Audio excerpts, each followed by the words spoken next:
Hello students, as we continue our discussion here, this is going to be our last lesson for this first quarter. So we will continue our final session in rewriting quadratic function sa vertex form, also vice versa. And we will also apply the quadratic function in real life situation. So let's begin. So in rewriting quadratic function sa vertex form, first you have to know what is a quadratic function. What is the format of a quadratic function? And here we have the format of a quadratic function. And for you to be able to convert it or transform that particular function sa vertex form or yung tinatawag nating VF, okay?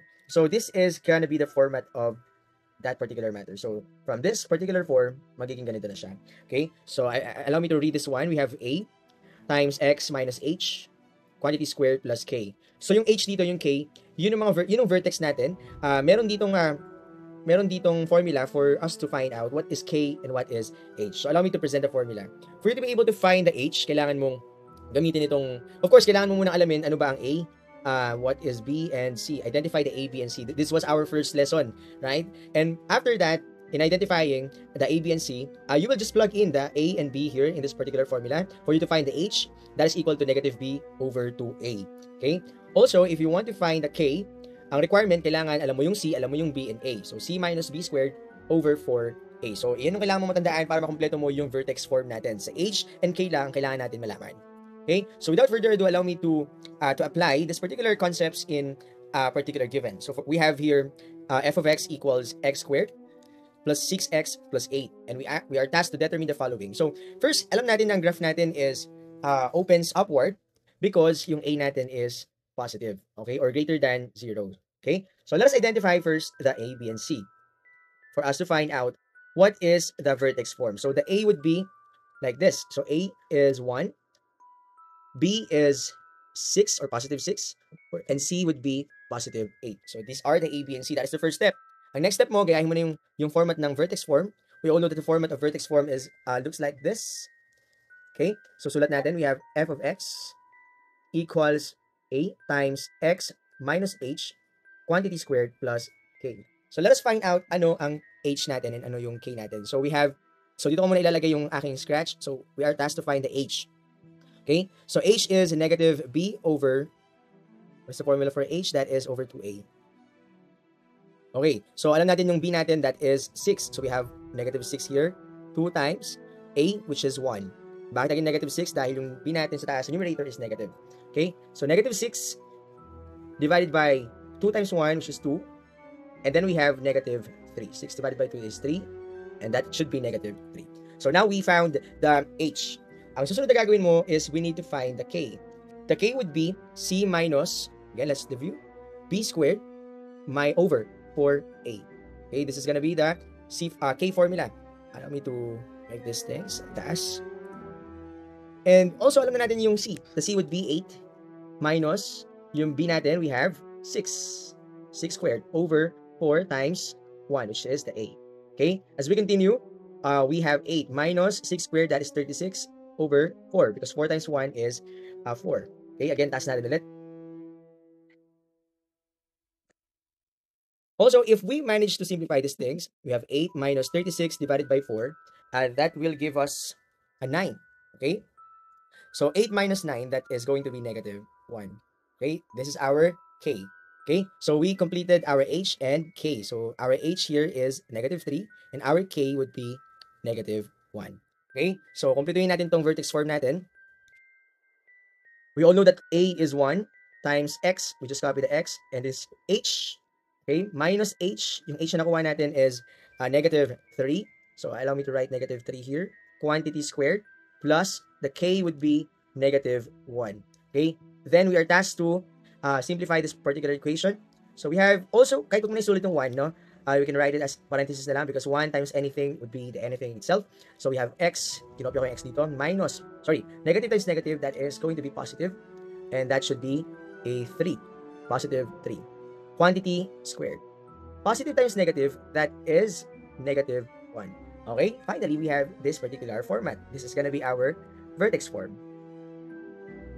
Okay, so we finally find the vertex form of this particular quadratic equation.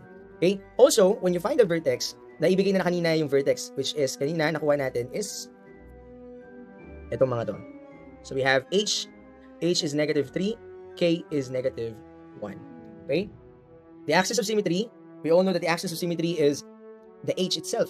Okay? Therefore, ang axis of symmetry natin is negative 3. Or x, sorry, that's right, x is equal to negative 3. Okay? So, yun ang pinaka-benefit ng ating topic, no? If we find the h and k, then we can easily find the axis of symmetry. Now, let's proceed to the next part. The next part would be the y-intercept. So, para mahanap mo yung y-intercept, kailangan mong i-let yung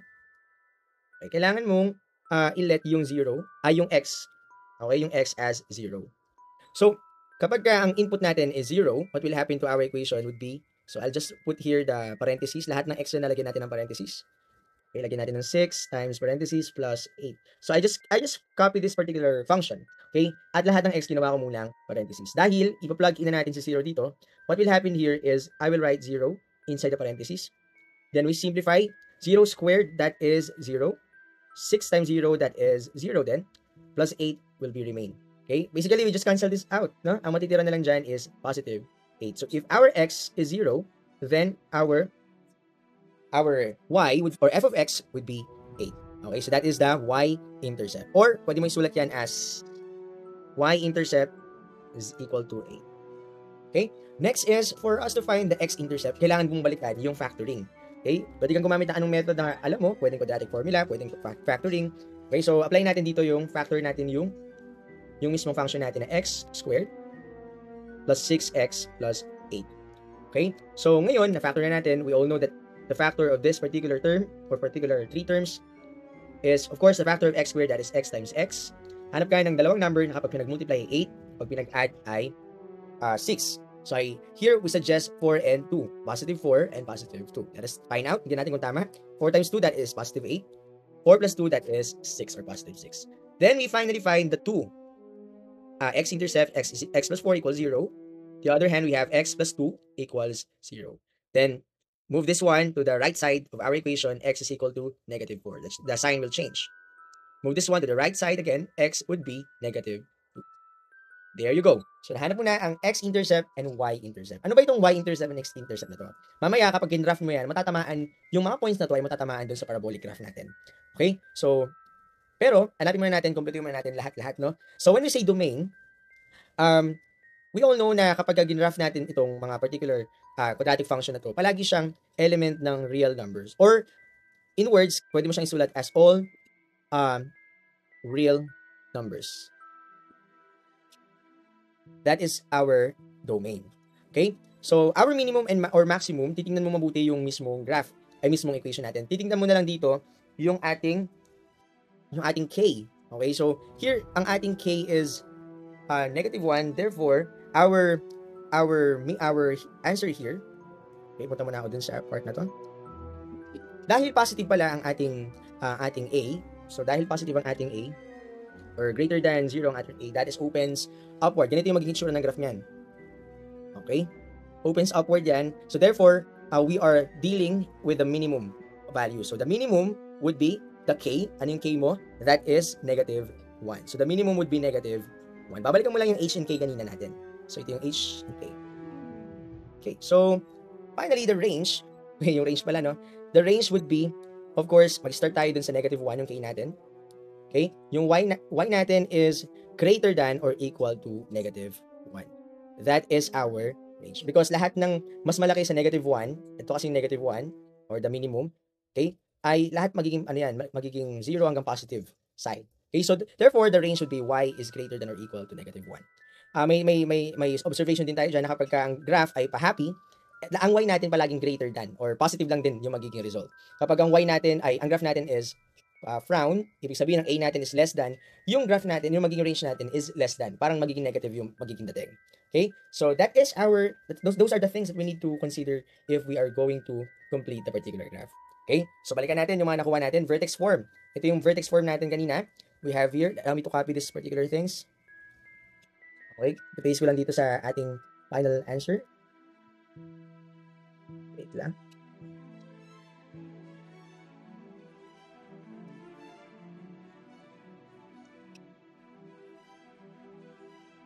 Okay, so allow me to copy this one here. Okay, also nakuha din natin yung vertex natin. Yung vertex natin is, makikita na natin dito. So, pinagsasama-sama ko lang, no, para makita natin. Para makompleto natin lahat ng mga nakuha natin kanina. Here we have our vertex, our axis of symmetry. Okay, ito yung axis of symmetry natin. That is spaced here, the axis of symmetry. Okay, y-intercept, we get the y-intercept here. So that is 8. Okay, so allow me to write the y-intercept. That is 8.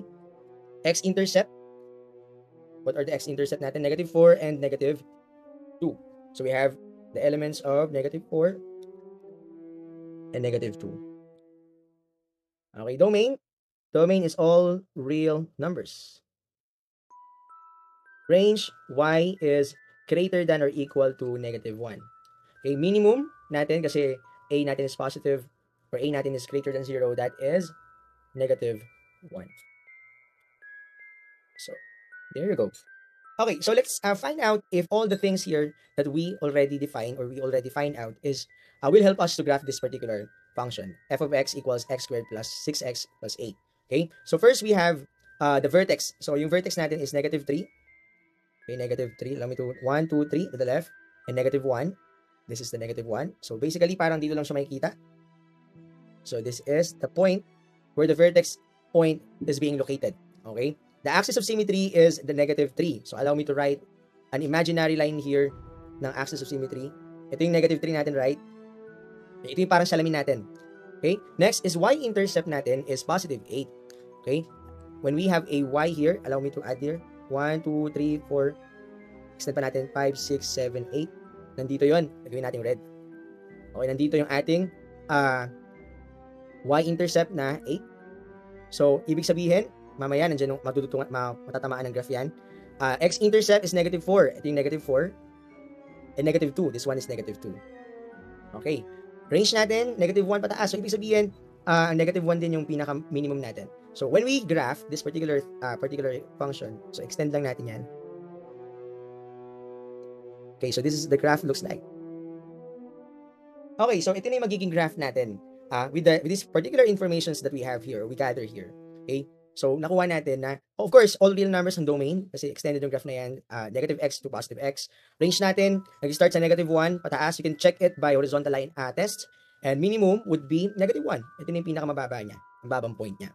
Okay, so that is how we completed the particular things when we rewrite the quadratic form to vertex form.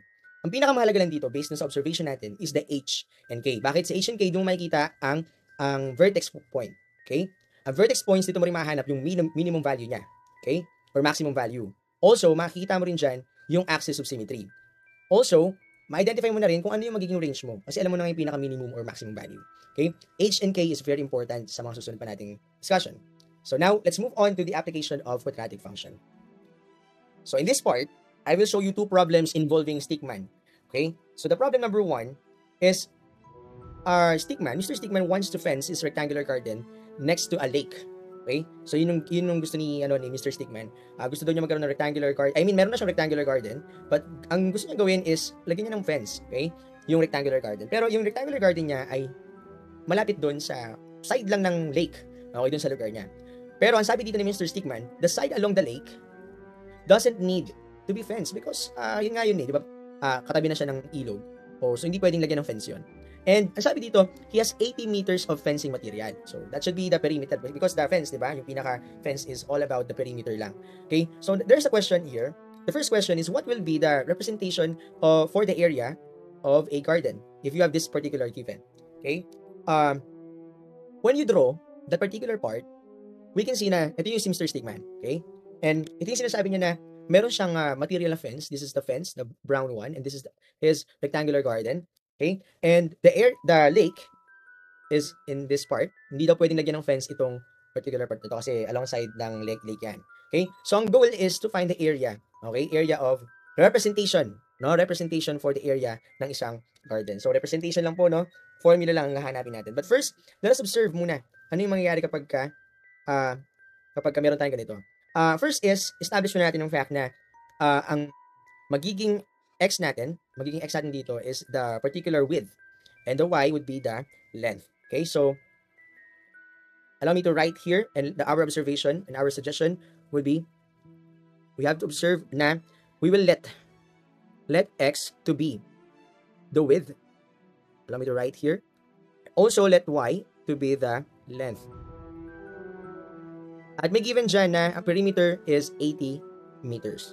Okay? We all know that the perimeter, right? The perimeter is equal to 2L plus 2 width. Right? Pero here, ang meron lang tayo is dalawang x at saka isang y. Bakit? Kasi ito hindi pwede itong lagyan ng fence kasi katabi niya yung lake. Okay? So we will write here is 1y, which is y is length, plus 2x because dalawa yung ating width. Ito yung dalawang x, plus ito yung isang y. Ang perimeter naman kasi diba, ina-add lang natin yung hilid. Okay, so we have here y plus x, that is going to be 2x, and that should be the perimeter is already given. The perimeter is 80. Okay, so these are the important information that we need to consider for this particular problem. Okay, the next thing is kailangan natin hanapin yung representation muna ng y. For us to do that, we will just transfer 2x to the other side. Okay, so matitira dyan sa kabilang side is y. Allow me to write na. This is the y equals 80 minus 2x. Kasi nilipat mo si 2x sa kabila. Inayos ko na lang yung ating equation, no? Nilagay ko na yung y dito. Basta meron na tayong y. Ang y natin ay isang formula pa lang, hindi pa mismong given. Okay? Again, ang hinahanap natin is representation lang ng area ng rectangular garden. By the way, what is the area of a rectangular garden? Ang area ng rectangular garden is length times width. Okay? Teka, ang length natin, represent natin as y, right? Ang width natin, represent natin as x. So we have x, or pwede rin naman y times x. Okay? Kasi ang length natin is y, ang width natin is x. Pwede naman kahit magkabaligtad yan. Now, we already know what is the y here. Okay? The y is already been given here. This is the y. So when we write the y, or we write our equation, that is going to be 80 minus 2x quantity times x. Yung x natin, wala pa. Hindi pa natin alam yan. Okay? So, let us represent the area. So, what will happen here when you distribute x sa 80 and negative 2x? So, we have 80 times x, that is 80x. X times negative 2x, that is negative 2x squared. Okay, yun yung mismong function. Pero, ang tanong kasi dito, representation lang. So, which one is the correct answer? Kung representation lang, pwede na ito. Okay? Pwede na itong sagot. Okay? Kahit huwag mo na i-simplify, this one is gonna be the final answer. Okay? But you can consider this one as well as your final format. Pero, I think this is gonna be the answer for the first question. Okay? The representation of the area of the garden is 80 minus 2x times x.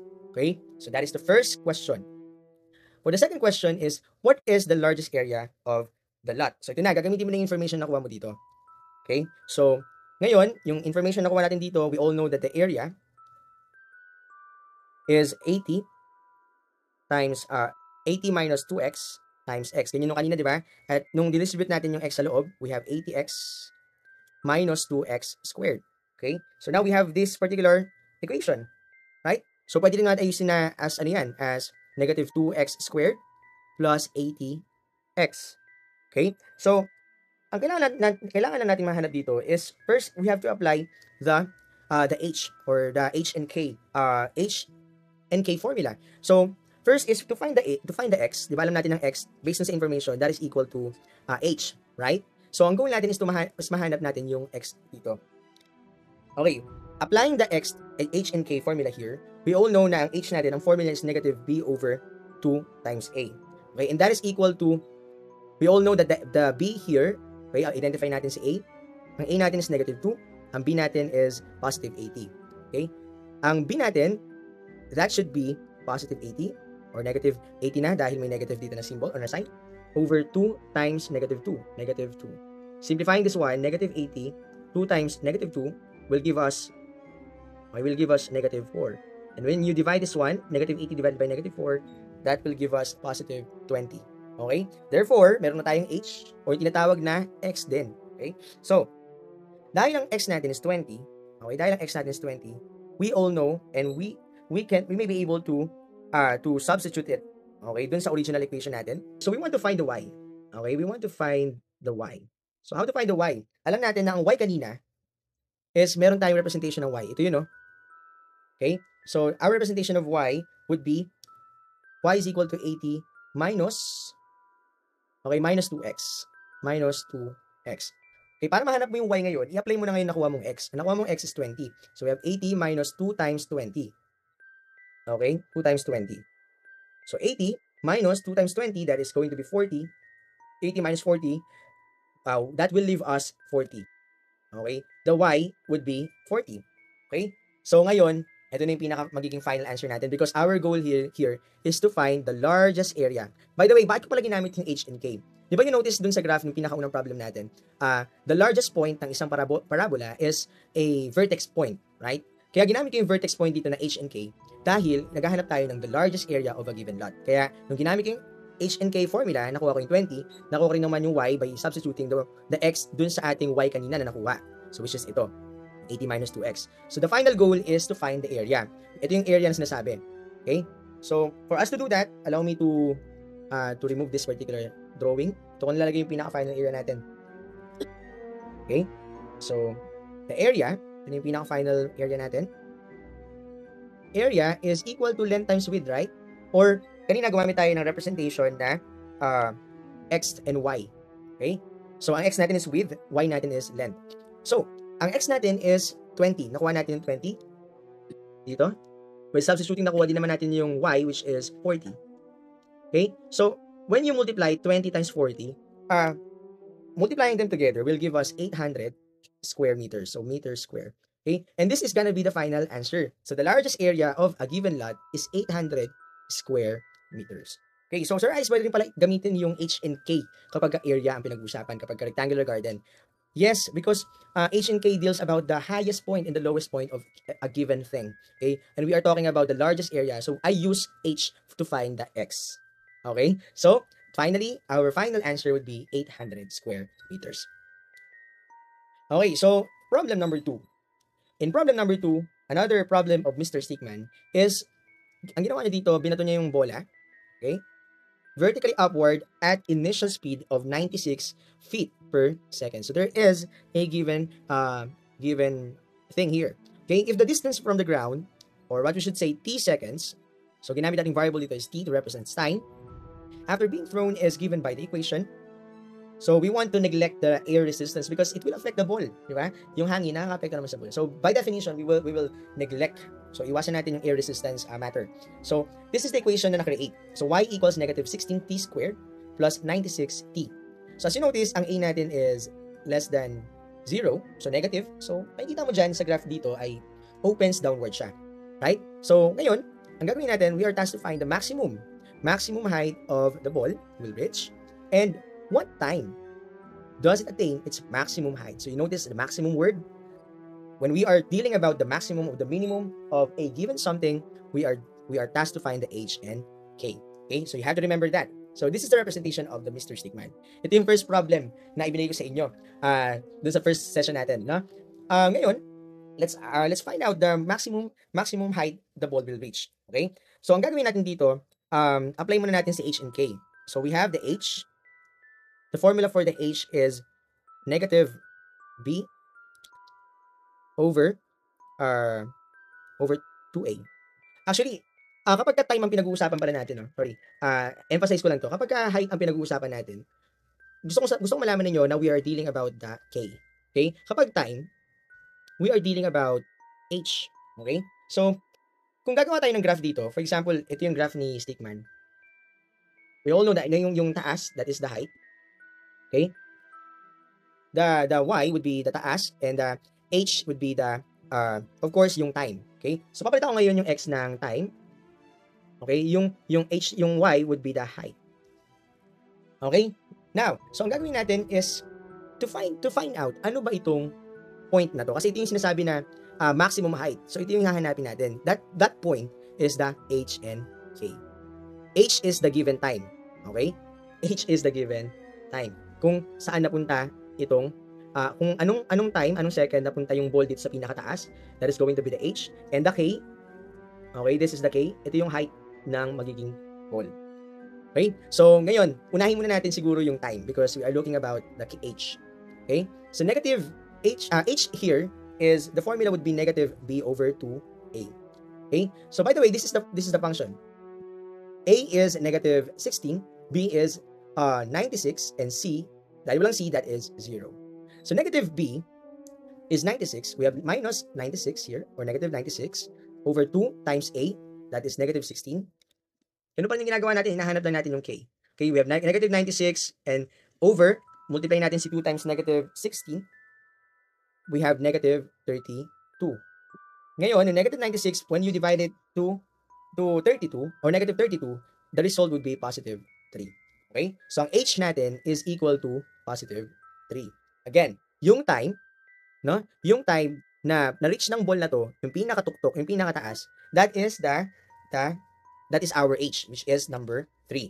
Okay? Now, the K would be C minus B squared over 4 times A. Okay, since yung C natin ay wala, that is 0, minus B squared, yung B natin is 96 squared over 4 times A, that is negative 16. Okay, when you simplify this thing to your calculator, ang magiging result would be 96 squared, we all know that there is a number 96 squared, over 4 times negative 16, the result would be 144. Okay, that is going to be our K. Okay, so yung height, no? Yung height is 144. Again, ang vertex na to, now, when we find it, yung H natin is 3. At the time of 3, no? Na-reach daw ng ball yung K na 144, yung taas. Okay, so that is the vertex. And that is how we handle this second problem. Okay? So the final answer, what find the maximum height of the ball will reach? Ang sagot ay 144, the maximum height. What time doesn't it attain its maximum height? Does it attain to? Wala itong not, no? Does it attain its maximum height? That is 3 seconds. Okay, 3 seconds. Okay? So this is the problem number 2. Okay? And I hope you understand the method of applying the concept of quadratic function in this 2 particular problem. And this is the